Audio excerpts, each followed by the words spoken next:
नमस्कार, मैं हूं दीपक चौरसिया। केंद्र की मोदी सरकार को 2 साल पूरे होने जा रहे हैं। इन 2 सालों में देश के सामने कई बड़ी चुनौतियां आई। इनमें से सबसे गंभीर चुनौती सूखे और जल संकट की रही, जो अभी भी कायम है। सूखे और जल संकट की स्थिति खतरनाक स्तर तक पहुंच रही है। खुद केंद्र सरकार मानती है कि देश के 11 राज्य सूखे की चपेट में हैं और इन प्रदेशों की करीब 33 करोड़ आबादी पानी की कमी से जूझ रही है। पानी के लिए झगड़े फसाद की नौबत आ चुकी है। मोदी सरकार के 2 साल के कामकाज पर चर्चा करने के लिए हमारे साथ मौजूद हैं केंद्रीय जल संसाधन और गंगा पुनरुद्धार मंत्री साध्वी उमा भारती जी। उमा जी, आपका इंडिया न्यूज पर बहुत बहुत स्वागत है। सबसे पहले मैं जानना चाहता हूं कि पूरे देश में जो सूखा है, मैं नमामि गंगे पर और गंगा पुनरुद्धार पर आऊं, उससे पहले मैं सूखे के बारे में आपसे जानना चाहता हूं कि पूरे देश में जो सूखा है, राज्यों में पीने के पानी का संकट है, लातूर में आप लोगों ने ट्रेन भेजी, तो इससे निपटने के लिए सरकार ने अभी तक क्या क्या कदम उठाए हैं और जल संसाधन मंत्रालय ने इसको किस तरीके से टैकल किया है? प्रधानमंत्री जी ने हमको जब प्रधानमंत्री बनने के बाद जल संसाधन मंत्रालय का पहला प्रेजेंटेशन हुआ था 2014 में, तभी से हमको कहा था कि भारत के जितने भी जल के जलाशय हैं, चाहे वो सिंचाई के लिए हों, चाहे वो पीने के पानी के लिए हों, शहर के किनारे हों, गांव में हों, उन सब के ऊपर हमको अपनी नजर रखनी चाहिए। उनके जो एरिया है वो पूरे एरिया हमको कवर कर लेने चाहिए। उनके रास्ते अगर बंद हो गए हैं तो वो खोल देना चाहिए, ताकि जितना भी पानी बरसे वो पानी वहां पर रोका जा सके और नीचे भी वाटर शेड बन सके। तो उस हिसाब से हमने अपनी तैयारी पहले से ही की। लेकिन आपका ये कहना बिल्कुल सही है कि अचानक 8 राज्य बहुत बुरी तरह से सूखे से प्रभावित हुए। 30 करोड़ से ज्यादा आबादी सूखे से प्रभावित हुई। केंद्र सरकार ने भी राज्य सरकारों के साथ मिलकर के डट करके इसका सामना किया और आगे ऐसी स्थितियां अब हम नहीं आने देंगे, इसकी तैयारी हमने राज्यों के साथ में मिलकर के की है। हमने 95 से जो AIBP स्कीम चलती थी सिंचाई की, फास्ट ट्रैक सिंचाई की, उसको और फास्ट ट्रैक करने के लिए हमने 2017, 2018, 2020 में पूरे 99 प्रोजेक्ट हमें कंप्लीट करने हैं, जिससे 8 मिलियन हेक्टेयर यानी 80 लाख हेक्टेयर जमीन सिंचित होगी। और सिंचाई के स्थानों में पीने के पानी की व्यवस्था गांव और शहर के जो नजदीक होंगे वहां से पीने के लिए, चूंकि नेशनल वाटर पॉलिसी यही कहती है कि पहला अधिकार पीने का है, तो उसकी भी व्यवस्था का उसमें ध्यान रहे। इसके साथ ही हम पूरी तैयारी कर रहे हैं और इसके लिए टोटल अगर आप मुझसे पूछें तो वाटर रिसोर्स मिनिस्ट्री का गंगा के साथ मिला के 99 प्रोजेक्ट मिला के, ग्राउंड वाटर बोर्ड मिलाकर और RRR प्रोग्राम मिलाकर के हमें करीब 80,000 करोड़ की फंडिंग हुई है, जो हमें 2020 तक खर्च करना है। आपने बताया इतनी फंडिंग हुई है, लेकिन दूसरा जो सबसे बड़ा सवाल है वो पीने के पानी को लेकर है। पीने के पानी की दिक्कतों को दूर करने, आपने कहा लगभग 30 करोड़ से ज्यादा लोग इस वक्त सूखे की चपेट में हैं। सूरज देवता बड़ी गर्मी बरसा रहे हैं, तो ऐसे में पीने वाले आदमी तक, जैसे बुंदेलखंड का इलाका हुआ, जैसे विदर्भ का इलाका हुआ, जैसे मराठवाड़ा का इलाका हुआ, जैसे आंध्र प्रदेश है, कर्नाटक है, यहां पर सबको पीने का पानी मिले, इसको इंश्योर करने के लिए, माना पानी स्टेट का सब्जेक्ट है, केंद्र किस तरह से कोऑपरेट कर रहा है? आपने बिल्कुल ठीक कहा। मैं फिर कहूंगी कि केंद्र सरकार अपनी इस जिम्मेवारी से बच नहीं सकती। हमें यह कहने का बिल्कुल अधिकार नहीं है कि पानी राज्य का विषय है, इसलिए वो हमारी चिंता का विषय नहीं है। सूखा हमारे लिए भारी चिंता का विषय है और इसलिए तीनों तरह के पानी को हम लोगों के लिए उपलब्धता की सीमा में रख सकें, इसलिए ग्राउंड वाटर का रिचार्ज, एक्वाफर मैपिंग और एक्वाफर रिचार्जिंग ग्राउंड वाटर के लिए, इसके साथ ही साथ सरफेस वाटर, इसके साथ ही साथ रेन वाटर हार्वेस्टिंग, मतलब सिर्फ इरिगेशन के लिए ही नहीं, बल्कि आपको पता होगा भारत में सबसे अच्छा उदाहरण अभी रेन वाटर हार्वेस्टिंग का तमिलनाडु में है। ये रेन वाटर, सरफेस वाटर और ग्राउंड वाटर, तीनों पानी को बचाने का उपाय हमें करना है। उसके लिए केंद्र सरकार ने अपने कदम उठाए हैं और हम अपनी जिम्मेवारी से बच नहीं सकते। हम पूरी जिम्मेवारी लेंगे इस बात की कि जिम्मेवारी हमारी है। आपने जो 30 करोड़ से ज्यादा लोग बोले हैं, उसमें से कितने हैं अगर गर्मी ज्यादा पड़ती है तो उनको पीने के पानी का संकट हो सकता है? क्या आपने आकलन किया है? ऐसे कुछ जगहों को आइडेंटिफाई किया गया है और उसके लिए क्या क्या प्रिकॉशंस उठाए जा रहे हैं? इसमें जो सर्वाधिक प्रभावित इलाके हैं, इसमें एक पूरा का पूरा राज्य, 2 राज्य ऐसे हैं, 2 बल्कि मैं कह सकती हूँ, एक झारखंड और एक महाराष्ट्र। बाकी आंध्र प्रदेश प्रभावित है, कर्नाटक प्रभावित है, मध्य प्रदेश का और उत्तर प्रदेश का बुंदेलखंड बहुत बुरी तरह से प्रभावित है, छत्तीसगढ़ का हिस्सा प्रभावित है।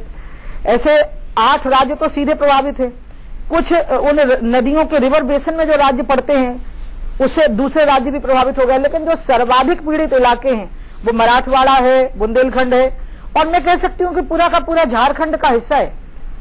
आज सबसे नीचे झारखंड है इरिगेशन के मामले में, उसके बाद महाराष्ट्र है। और दीपक, आपने मुझे एक बहुत अच्छी बात कहने का मौका दिया है। मैंने एक चीज में अध्ययन किया कि ये दोनों राज्य बहुत अच्छे माने जाते हैं। झारखंड माइनिंग में बहुत आगे है, तरह तरह के मिनरल हैं वहां पर, और महाराष्ट्र में बंबई है, मुंबई यानी इकोनॉमिक कैपिटल, भारत की आर्थिक राजधानी। उसके ग्लैमर में ये बात छुप गई कि वहां सूखे में वो नंबर 2 पे है अभी देश में। और माइनिंग में जो कमाई लोगों ने की अंधाधुंध 5-7% लोगों ने झारखंड में, उसमें जो आदिवासी वर्ग है बहुत बड़ा, जो सिंचाई से वंचित हो गया, उसमें यह बात दब गई। आज तक किसी ने ध्यान नहीं दिया। पहली बार देवेंद्र फडणवीस और रघुवर दास ने ध्यान दिया है कि आदिवासियों की जमीनों को सिंचाई देनी है, और यह बात देवेंद्र के ध्यान में आई है। सबसे बड़ा जो मुद्दा है वो ये है कि पानी जब होता है हमारे पास तो हम उसका बेजा इस्तेमाल करते हैं। हम पानी को व्यर्थ बहा देते हैं, जरूरत से ज्यादा इस्तेमाल करते हैं, और पानी सही समय के लिए बचाते नहीं। पानी का कंजर्वेशन भी एक तरह से पानी जो इंद्र देवता देते हैं या नदी कुएं या हमारे नेचुरल रिसोर्सेज देते हैं, ठीक उसी तरह का है जैसे हम वाटर हार्वेस्टिंग की बात करते हैं। मेरा आपसे सवाल है कि आप एक बिल लाना चाहती हैं कि पानी का दुरुपयोग बंद हो, और पानी का जो लोग दुरुपयोग करें उस पे कोई कानूनी सजा हो या कोई दंड का प्रावधान हो। क्या केंद्र सरकार इसके बारे में कोई विचार कर रही है? क्या राज्यों को आप कॉन्फिडेंस में ले रहे हैं, क्योंकि पानी स्टेट का सब्जेक्ट है? और क्या ऐसा कोई कानून देश में बन सकता है? क्योंकि आज नहीं तो कम से कम 20 साल वाली आने वाली पीढ़ी के लिए हमको इसका इंतजाम करना होगा। पानी पूरी तरह से राज्य का विषय है, लेकिन फिर भी पानी को लेकर के अगर कोई कानून केंद्र बनाता है तो राज्यों की सहमति से उसको बनाया जा सकता है। अगर राज्य और केंद्र मिलकर के ये तय करते हैं कि हमें वाटर यूजर एफिशिएंसी लॉ लाना पड़ेगा कि कौन सा पानी किस काम आवे। हमने क्या किया, नदियों का पानी हर काम के लिए निकाल लिया, इंडस्ट्री के लिए निकाल लिया, हमने सीवेज के लिए भी उसका पानी निकाल लिया, जबकि हम ट्रीटेड वाटर का प्रयोग भी कर सकते हैं। सीवर लाइन का जो पानी आ रहा है उसको हम इंडस्ट्री को दे सकते हैं ट्रीटेड करके, हम खेती के लिए दे सकते हैं। सीवर का पानी तो खाद का भी काम करेगा। तो इसलिए एक वाटर यूजर एफिशिएंसी कानून आवे, इस बारे में हम राज्यों को हम परामर्श कर रहे हैं। और अगर राज्यों को लगा कि केंद्र में एक ऐसा कानून बन सकता है जो राज्यों की सहमति से बने, जिसमें तय हो कि पीने का पानी कौन सा, तो वहां कितना निकालना। अब जैसे पंजाब और हरियाणा, आप याद करो, पंजाब और हरियाणा की पूरी कहानी ही प्रोग्रेस की है। और प्रोग्रेस क्या थी? एग्रीकल्चर की प्रोग्रेस क्या थी? इरिगेशन की। आज पंजाब और हरियाणा में 70% ब्लॉक डार्क जोन में हो गए हैं, यानी वहां से पानी नहीं निकाला जा सकता, हमें रोक लगानी पड़ी है। बुंदेलखंड तो परंपरागत रूप से शिकार है सूखे का, लातूर परंपरागत रूप से शिकार है सूखे का, और इन विचारों ने किसी ना किसी तरीके से अपने आप को सर्वाइव किया है। लेकिन ये नई ट्रेजिक स्टोरी आने वाली है पंजाब और हरियाणा जैसे राज्यों की, गलत फसल के कारण। इसलिए हमें 2 व्यवस्थाएं एक साथ करनी पड़ेंगी वाटर यूजर एफिशिएंसी के लिए, कि हमें किस चीज के लिए कौन सा पानी इस्तेमाल करना। कोई कड़ा कानून राज्यों को ही प्रस्ताव रखे, राज्य ही हमको प्रस्ताव दें और हम मिलकर कानून बनाएं। और प्लस हमें यह भी तय करना पड़ेगा कि कहां पर कौन सी फसल हमें उगानी है। लातूर की तो पूरी ट्रेजेडी ही ये रही कि वहां गन्ना उगाएगा, जबकि हमेशा से वाटर डिफिसिट जोन था, वाटर डिफिसिट जिला था, और ये मोस्ट वाटर डिफिसिट एरिया था। मैंने आपकी बात मानी। तो इस कानून के लिए आपकी कितने राज्यों से बात हुई है? क्या केंद्र का इस तरीका का कोई प्रस्ताव है बिल लाने? हमारा प्रस्ताव है, और इस प्रस्ताव पर जी आपको याद होगा अटल जी के समय पर भी नेशनल वाटर पॉलिसी की बात आई थी, और कई राज्यों ने इस पर अपनी सहमति दी थी। कई राज्यों ने कहा था कि हम अपनी वाटर पॉलिसी खुद बना लेंगे। हमारा कहना है कि आप खुद बना लीजिए। हिमाचल ने जैसे अपना खुद वाटर पॉलिसी बना ली, और वो इतनी अच्छी बनाई कि दूसरे राज्य चाहे तो इसको अडॉप्ट कर सकते हैं। अभी हमने ड्राफ्ट बनाया है, उस ड्राफ्ट को हम सर्कुलेट करेंगे, और फिर डिमांड भी हुई है। आपको पता होगा राज्यसभा में शरद यादव जी ने डिमांड की है, कई सांसदों ने डिमांड की है कि वाटर को कंकरेंट लिस्ट में लाइए। मैं वाटर को कंकरेंट लिस्ट में लाना है कि नहीं लाना, इसके बारे में मैं नहीं कह सकती हूं, लेकिन वाटर यूज की जो पात्रता है वो ग्राउंड वाटर की क्या हो, सरफेस वाटर की क्या हो, रिवर वाटर की क्या हो, इसके बारे में तो हम और राज्य मिलकर के तय करेंगे ही, क्योंकि हमें अपनी जिम्मेवारी से हम बच नहीं सकते। मतलब केंद्र अपनी जिम्मेवारी से बच नहीं सकता। अगर देश में सूखा पड़ता है तो एक राज्य में सूखा पड़े तो राज्य, लेकिन अगर 8 राज्य में सूखा पड़ रहा है तो ये केंद्र की जिम्मेवारी है कि वहां अगले वर्ष सूखा नहीं होना चाहिए। अब उमा जी, रहीमन पानी राखिए, बिन पानी सब सून, पानी बिना होना उबरे, मोती मानस चुनिए, कहा गया है, बचपन से हम लोगों ने पढ़ा है। सवाल यह है कि सिंचाई का पानी अलग, इस्तेमाल का पानी अलग, फैक्ट्रियों का पानी अलग, वाटर हार्वेस्टिंग अलग, रेन हार्वेस्टिंग अलग, लेकिन इन सब के बावजूद जो पीने का पानी है वो इसेंशियल है। बिना पीने के पानी के आदमी जिंदा नहीं रह सकता, 1 आध 2 दिन भी नहीं रह सकता। बहुत कम लोग हैं जो बिना पानी के रह पाएंगे, या शायद कोई नहीं रह पाएगा लॉन्ग टर्म के लिए।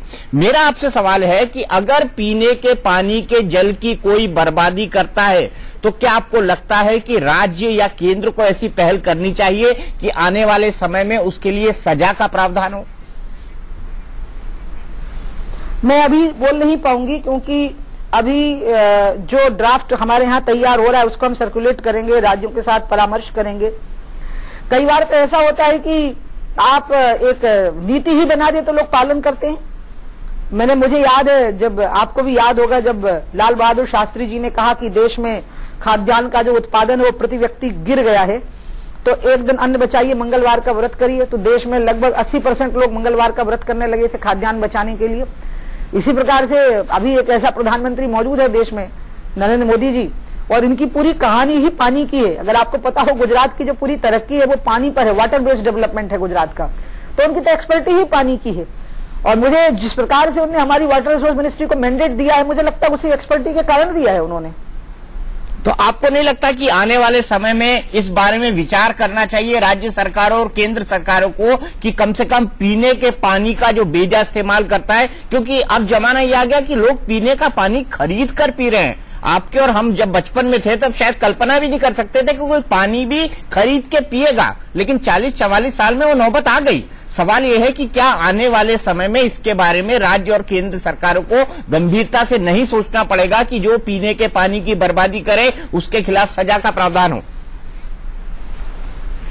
आपका कहना सही है। एक तो पानी कम हो गया, ऊपर से पानी को हमने प्रदूषित कर दिया, वो पीने के लायक नहीं हमने रहने दिया। तो ये तो हमने कर लिया, अपने पानी को हमने अच्छा खासा उसका दुरुपयोग किया है। लेकिन मैं एक मंत्री हूं और मैं कोई बात बिना राज्यों से परामर्श करके नहीं कह सकती हूं, क्योंकि पानी राज्य का विषय। अभी मैं इतना ही कह सकती हूं कि इस पर हमारे मंत्रालय में एक ड्राफ्ट तैयार हो रहा है, जिस पर राज्यों को जिसकी जानकारी है, और हम राज्यों के साथ परामर्श करके इस पर हम आगे बढ़ेंगे कि पानी का संयमित बर्ताव कैसे किया जाए, और इसमें केंद्र और राज्य मिलकर के एक संयुक्त प्रयास कैसे करें। उमा जी, दूसरा मुद्दा नमामि गंगे का। 2 साल पहले जब मोदी सरकार आई तब बड़े जोर शोर से ये शुरुआत हुई कि नमामि गंगे होगा, गंगा साफ होगी, लेकिन 2 साल के बाद ग्राउंड पे कुछ दिखाई नहीं दे रहा है। क्यों? जमीन पर कुछ होता हुआ दिखाई नहीं दे रहा है, क्यों? दिखेगा भी नहीं, क्योंकि आप मेरी टाइमलाइन याद करो। मैंने बोला ही था कि 2016 अक्टूबर में हम पहला रिजल्ट दिखाएंगे, तो अभी 2016 अक्टूबर आई कहां है, और पहले रिजल्ट की हमने तैयारी कर दी है। मैं अभी 3 दिन पहले झारखंड में थी और पूरे झारखंड को हमने मॉडल स्टेट बनाया है। उसके पहले 1 दिन पहले मैं यहाँ दिल्ली में थी। हमने यमुना क्लीनिंग के लिए करीब 800 करोड़ रुपए रिलीज किए हैं। ट्रेस स्कीमर को हमने हरी झंडी दिखाई है। तो जो हमने टाइमलाइन दी है आप उसको भी तो सुनी है ना, जो हमने बोला है। मैंने तो हमेशा कहा है 2016 अक्टूबर में हम पहला रिजल्ट दिखाएंगे। आप मेरे सारे इंटरव्यू याद करिए। तो अक्टूबर 2016 में जो पहला रिजल्ट देश की जनता देखेगी वो क्या देखेगी? निर्मलता का फेज 1, जिसमें कि हम सरफेस वाटर को, खास करके जो सॉलिड वेस्ट है उसको हम रोक लेंगे। जो गंदगी, जो मोटी गंदगी है जो बह करके आती है और जो जगह जगह ब्लॉक हो जाती है, जिससे पानी की धारा अवरुद्ध हो जाती है और प्रदूषण और बढ़ जाता है। अभी तक सॉलिड वेस्ट को रोकने के कोई उपाय हुए नहीं है। घाट क्लीनिंग, सरफेस क्लीनिंग और साथ ही साथ में एंट्री लेवल एक्टिविटीज, ये 3 चीजों को हम रोक लेंगे। लेकिन टोटल सीवेज का नेटवर्क बनाना और जो इंडस्ट्रियल केमिकल जो गंगा में सबसे जहरीला तत्व वही है जो गंगा में आ रहा है, उसके लिए एफ्लुएंट ट्रीटमेंट प्लान बनाना, वो तो 2 साल लेगा। और उसका जो पहला रिजल्ट है वो 2018 में आएगा। 2018 में रिजल्ट आ जाएगा, जो पहला ट्रीटमेंट प्लांट आपका वर्केबल कंडीशन आ जाएगा। हाँ। आप मुझे बताइए, निर्मलता का फेज 1 2016 अक्टूबर, निर्मलता का फेज 2 18 अक्टूबर और निर्मलता का फेज 3 2020 अक्टूबर। और 2020 अक्टूबर तक क्या होगा? हमेशा बोली हूं, यही बोली हूं जी। 2020 अक्टूबर तक क्या? आपने 2 फेज के बारे में बताया। 2020 अक्टूबर से क्या इंप्लीमेंट होना शुरू हो जाएगा? क्या ग्राउंड पर दिखना शुरू हो जाएगा? जो सबसे कठिनाई वाला काम आ रहा है वो आ रहा है कि गंगा के किनारे जिस प्रकार के पेड़ होना चाहिए वो पेड़ खड़े हो जाएं, लग जाएं ठीक से, क्योंकि गंगा का जो कैचमेंट एरिया है वो बहुत कमजोर पड़ गया, क्योंकि उसके किनारे के वो सारे के सारे पेड़ कट गए हैं। तो अभी हमने जो FRI या फॉरेस्ट रिसर्च इंस्टीट्यूट है, हमने उनसे कहा कि गंगा निर्मल तो हो जाएगी, लेकिन निर्मलता की अविरलता को अगर बनाए रखना है तो पेड़ पौधों का कैचमेंट एरिया के कारण एक महत्वपूर्ण योगदान होगा। दूसरी हमारी प्लानिंग ये भी है कि गंगा जब कई बार सूख जाती है तो दोनों किनारों में जो वाटर बॉडीज हैं, अगर हम किसी तरह से मानसून वाटर को स्टोरेज करने की उनकी कैपेसिटी को हम निर्मित करें और उनका एक चैनल हम ऐसा रखें जो खुल जाया करे नॉन मानसून पीरियड में, लीन पीरियड में, तो गंगा की अविरलता और अविरल प्रवाह बना रहे। ये वो चीजें हैं जो बहुत लंबा समय ले जाएंगी, इसलिए मैं 2020 बोलती हूँ। आपने कहा कि जो हरियाणा में और उत्तर प्रदेश में, जी आप खत्म करिए, गंगा और यमुना की नहरों से जो सिंचाई के लिए पानी निकालते हैं उसमें जो मॉडर्न टेक्नोलॉजी है वो इंट्रोड्यूस करनी पड़ेगी, क्योंकि पानी बचे और बचा हुआ पानी गंगा और यमुना में छोड़ा जाए। दूसरा जो सबसे बड़ा मुद्दा है वो ये है कि एनजीटी ने ये कहा है, नेशनल ग्रीन ट्रिब्यूनल ने, कि नमामि गंगे का फंड एनजीटी के बिना मंजूरी के जारी न किया जाए। ऐसे में आपको ये कितना बड़ा रोड ब्लॉक लगता है? नहीं, मुझे बिल्कुल नहीं लगता है, क्योंकि ठीक कहा है उन्होंने। कई बार हम लोग किसी चीज को इग्नोर कर देते हैं, तो नहीं इग्नोर करेंगे, एनजीटी का समर्थन लेकर के चलेंगे, क्योंकि एनजीटी एक सुप्रीम कोर्ट की एक्टिंग बॉडी है। हम उनके आदेश के साथ बंधे, उनकी मर्यादा का उल्लंघन नहीं करेंगे। दूसरा जो बड़ा मुद्दा है, एनजीटी से कोई शिकायत नहीं है, वो हमेशा साथ देते हैं। दूसरा जो बड़ा मुद्दा है वो ये है कि आपने वेस्ट की बात की कि आप सॉलिड वेस्ट को रोक देंगी, गंगा में वो नहीं पहुंचेगा, तो आप उसको फिजिकली रोकेंगे चेक्स एंड बैरियर्स लगा के, या उसको ट्रीट करके डालेंगे? और अगर रोकेंगे तो वो वेस्ट जो गंगा के जरिए शहरों को साफ कर रहा है, कस्बों को साफ कर रहा है, गांवों को साफ कर रहा है, वो कहां जाएगा? ये भी एक व्यवहारिक सवाल है। कौन साफ कर रहा है? सुनाई नहीं दिया मुझे। जो आपने वेस्ट कहा कि जो गंगा में गंदगी जा रही है, गंगा के अंदर शहरों का या गांवों का या मवेशी डाले जा रहे हैं या लाशें डाली जा रही है, जो एक बहुत पुराना मुद्दा रहा है, अगर इसको हम रोक देंगे तो फिर ये जो गंदगी है वो शहरों की वो जाएगी कहां? क्योंकि इसका आउटलेट तो हमारे जो सिटी सिस्टम है वो इतने बड़े हो गए हैं, गांव इतने बड़े हो गए हैं कि अब उसका कोई मैनेजमेंट है ही नहीं। हम इसको रोकेंगे नहीं कि आप डालिए मत, हम ये नहीं कहेंगे।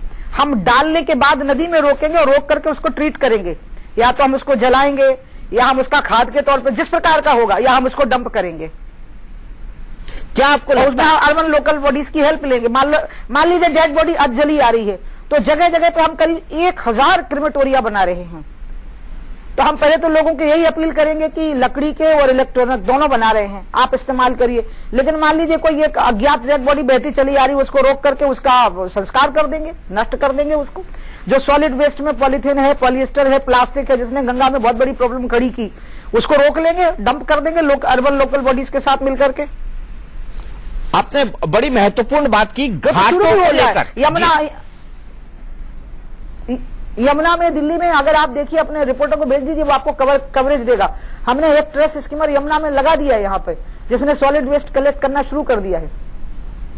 चलिए, मैं जरूर अपने रिपोर्टर को भेजूंगा। आपने कहा कि निर्मलता और अविरलता को बनाने के लिए आप इतने कदम उठाएंगी, लेकिन जो घाट है, नदियों के किनारे जो घाट बने हैं, उनको कैसे डेवलप किया जाएगा कि ताकि आने वाले 30 साल का, 40 साल का, 50 साल का अगले प्रेशर ले सके और गंगा उसी तरह से रह सके, क्योंकि गंगा से लोगों की श्रद्धा जुड़ी हुई है।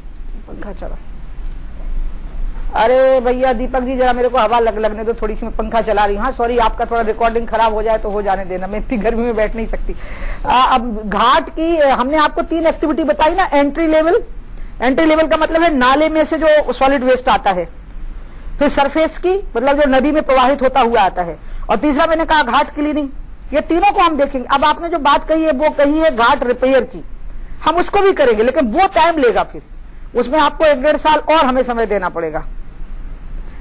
क्योंकि उसका जो काम है वो एक साथ हम देंगे, उसी का कंडीशनल असेसमेंट हो रहा है, तो वो काम एक साथ होगा। दूसरा सवाल नदियों की नेटवर्किंग को लेकर है, कितनी जल्दी और कितने नदियों की नेटवर्किंग हो जाएगी, क्योंकि ये भी एक बड़ा मुद्दा है कि कई लाखों गैलन पानी हर रोज समुद्र में समा जाता है, उसका इस्तेमाल पीने के लिए हो सकता है और देश में पीने की पानी की वाकई कमी है। अभी तो आपने जो कहा है ना, उस पर आपत्ति की है एक बहुत बड़े पर्यावरणविद ने। मैंने जब ये बात कही, क्योंकि पूरी दुनिया में बात चल रही थी कि नदियों का मीठा पानी समुद्र में जाने से रोको, तो उन्होंने कहा कि जो तटीय जलवायु है वो इससे प्रभावित हो जाएगी, समुद्र तटों का पर्यावरण प्रभावित हो जाएगा। इसलिए हमने ये तय किया है कि नदियों का एक सुनिश्चित मात्रा का मीठा जल भी हम समुद्र में जाने देंगे। लेकिन हाँ, हमारे जो 31 इंटरलिंकिंग है, उस सारे प्रोजेक्ट कुछ पीछे से चले आ रहे हैं, कुछ आगे हैं और कुछ बहुत आगे हैं। उसमें 5 सबसे आगे हैं, जिसमें एक 5 में सबसे आगे है वो है केन बेतवा बुंदेलखंड का, जिसमें उत्तर प्रदेश और मध्य प्रदेश दोनों तरफ के बुंदेलखंड को पीने के पानी सिंचाई की व्यवस्था के नाम की कोई समस्या आज से 5-7 साल के बाद नहीं रहेगी। चलिए, अच्छी बात है कि 5-7 साल इसलिए बोल रही हूं क्योंकि पर्यावरणविदों ने इतनी प्रॉब्लम खड़ी कर रखी है, वो उनको पता ही नहीं है कि बुंदेलखंड कितना बड़ी परेशानी में है, एक ड्राउट प्रोन एरिया है, और जो जमीन डूब में आ रही है वहां के लोग खुशी से जमीन छोड़ रहे हैं, डिस्प्लेसमेंट के लिए तैयार हैं, वहां जानवर विचरण नहीं करते, वो बफर जोन है अभयारण्य का। लेकिन फिर भी इतने, मैं आपको बताऊं, मेरे को डर लगता है कि उनकी सब चीजों को आंसर नहीं करेंगे तो PIL ले जाएंगे तो और लंबा टाइम लगेगा। इसी में 5-6 महीने का डिले हो गया, नहीं तो केन बेतवा लिंक तो शुरू भी हो गया होता। चलिए, उत्तर प्रदेश चुनाव की बात करते हैं। हाल में अभी आप उत्तर प्रदेश से सांसद है, खुद बुंदेलखंड से आती हैं और झांसी, जिसे बुंदेलखंड की राजधानी माना जाता है, वहां से आप सांसद है। हाल ही में वहां पर एक पानी की ट्रेन को लेकर बड़ी पॉलिटिक्स हुई, वहां पे एक पानी की ट्रेन पहुंची, वो खाली थी, लोगों ने कहा कि इस पर राजनीति ना हो, अखिलेश ये पानी ले ले। अखिलेश जी तक को पता नहीं था कि ये पानी गया है, और यहाँ के लोगों को भी नहीं पता था कि वो पानी वहां पर पहुंचा है कि नहीं पहुंचा है, या वहां पर खाली ट्रेन पहुंची है। मुझे बताइए कि आखिर ये कंफ्यूजन क्यों हुआ, और क्या वाकई पानी को लेकर बुंदेलखंड में राजनीति हुई है या राजनीति हो रही है उत्तर प्रदेश के चुनाव के मद्देनजर? ये तो आप रेल मंत्रालय से पूछिएगा कि उनकी राज्य सरकार से क्या बात हुई थी। लेकिन मैं इतना कह सकती हूं कि बुंदेलखंड के दोनों तरफ के सांसदों के साथ नीति आयोग की बैठक हुई थी, उसमें समाजवादी पार्टी के सांसद भी थे जो राज्यसभा में हैं। सबने एक ही बात कही थी कि बुंदेलखंड में पीने के पानी का संकट है और 4-5 दिन के अंदर ही आप पानी की व्यवस्था करिए, और तत्काल नीति आयोग ने उसके अनुसार निर्देश दिए। तो इसलिए इस पर पानी की, उस पर राजनीति करने की जगह पर मैं तो सोचती हूँ कि अखिलेश को स्वागत करना चाहिए था, जो भी व्यवस्था केंद्र की सरकार ने की थी उसका सम्मान करना चाहिए था। आपको लगता है कि अभी प्रक्रिया पे मैं नहीं बोल पाऊंगी, क्योंकि रेल मंत्रालय का क्या परामर्श हुआ, वहां के DRM लोगों का क्या परामर्श हुआ स्थानीय प्रशासन से, उससे मैं अवगत नहीं हूं। क्या आपको लगता है कि अभी भी बुंदेलखंड में खास तौर पर जो उत्तर प्रदेश का बुंदेलखंड है उसमें पीने के पानी की जरूरत है, वहां पर सप्लाई भेजना चाहिए? अगर पीने की पानी की परेशानी है तो भेजना चाहिए, सबको भेजना चाहिए। हम लोगों को अपने सिर पे घड़ा रख के भी दिल्ली से पैदल चलना पड़े और अखिलेश को लखनऊ से पैदल चलना पड़े और गांव में ले। अफसोस कि उमा भारती जी से हमारा संपर्क टूट गया। उत्तर प्रदेश चुनाव के कुछ सवाल थे लेकिन वो अनुत्तरित रह जाएंगे, क्योंकि फिलहाल हमारा उनसे संपर्क टूट गया है। लेकिन जब भी मौका मिलेगा उत्तर प्रदेश के संदर्भ में, वहां की राजनीति के संदर्भ में एक और उनसे करेंगे। जो मुख्य बात थी इस पूरे इंटरव्यू की वो ये थी कि सरकार इस बारे में विचार कर रही है कि क्या केंद्र की सूची में पानी को लाया जाए, और एक वाटर मैनेजमेंट बिल किस तरह से, किस पानी का किस जगह इस्तेमाल हो, सिंचाई के लिए क्या हो, पीने के लिए क्या हो, इंडस्ट्री के लिए क्या हो, इसके डूज एंड डोंट्स तैयार करने पर राज्यों के साथ परामर्श कर रही है केंद्र सरकार। हमारी इस खास पेशकश में इतना ही। मोदी सरकार की 2 साल पर इसी तरह तमाम नेताओं के इंटरव्यू, तमाम मंत्रियों के इंटरव्यू और सरकार के